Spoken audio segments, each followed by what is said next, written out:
2016 നോർമണ്ടിയിലെ saint എറ്റിയനെ do റൗറെ ദേവാലയത്തിൽ പരിശുദ്ധ കുർബാന അർപ്പിച്ചുകൊണ്ടിരുന്ന 85 വയസ്സുകാരനായ ഫാദർ ജാക്വസ് ഹാമലിനെ ഇസ്ലാമിക് സ്റ്റേറ്റ് അനുഭാവികളായ Adel Kermiche, Abdel Malik Petit Jean എന്നീ യുവാക്കൾ അല്ലാഹു അക്ബർ എന്ന വിളിയോടെ പൈശാചികമായി കഴുത്തറുത്ത് കൊന്നത്. ഫാദർ ജാക്വസ് ഹാമലിന്റെ മരണത്തിന് ഒരു പതിറ്റാണ്ടോളമാകുമ്പോൾ ക്രിസ്തീയ ക്ഷമയുടെ മഹത്തായ സാക്ഷ്യമായി മാറുകയാണ് അദ്ദേഹത്തിന്റെ സഹോദരി. തന്റെ സഹോദരനെ കൊന്ന പ്രതിയുടെ അമ്മയെ ചേർത്തുപിടിച്ച റോസ്ലിൻ ഹാമലിന്റെ ക്ഷമിക്കുന്ന ക്രിസ്തു സാക്ഷ്യം ഇതിനോടകം ഏറെ ചർച്ചയാകുകയാണ്. 2025 ജൂബിലി വർഷാചരണത്തിന്റെ ഭാഗമായി അടുത്തിടെ റോമിൽ നടന്ന പരിപാടിയിലാണ് അധികമാരും അറിയാത്ത ഈ സംഭവം റോസ്ലിൻ വെളിപ്പെടുത്തിയത്. തകർന്നുകൊണ്ടിരിക്കുന്ന ഒരു ലോകത്ത് അനേകർ തിന്മയ്ക്ക് കീഴടങ്ങുമ്പോഴും നന്മയ്ക്കും സ്നേഹത്തിനും സാക്ഷ്യം വഹിക്കുന്ന വിശ്വാസികളായ ധാരാളം പേർ ഇന്നും ലോകത്തിന്റെ വിവിധ കോണുകളിലുണ്ട് എന്ന്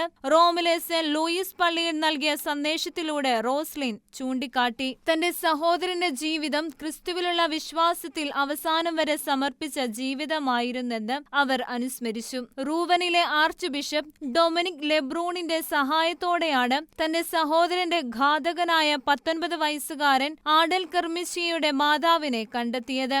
ഫാദർ ഹാമലിന്റെ സഹോദരിയെ കണ്ടപ്പോൾ പ്രതിയുടെ മാതാവ് എൻ കെർമിച്ചെ നിറകണ്ണുകളോടെ പറഞ്ഞ ആദ്യത്തെ വാക്ക് എന്നോട് ക്ഷമിക്കൂ എന്നായിരുന്നു. എന്നാൽ ഞാൻ മാപ്പ് സ്വീകരിക്കാനല്ല, മറിച്ച് നമ്മുടെ വേദനകൾ ഒരുമിച്ച് കൈകാര്യം ചെയ്യാനാണ് വന്നത് എന്നായിരുന്നു റോസ്ലിന്റെ മറുപടി. ഞങ്ങൾ പരസ്പരം പിന്തുണയ്ക്കാൻ ശ്രമിക്കുന്നു. ഞങ്ങളുടെ ബന്ധം ഇന്ന് ശക്തമാണ്, കാരണം ഞങ്ങൾ രണ്ടുപേരും തീവ്രവാദത്തിന്റെ ഇരകളാണ്.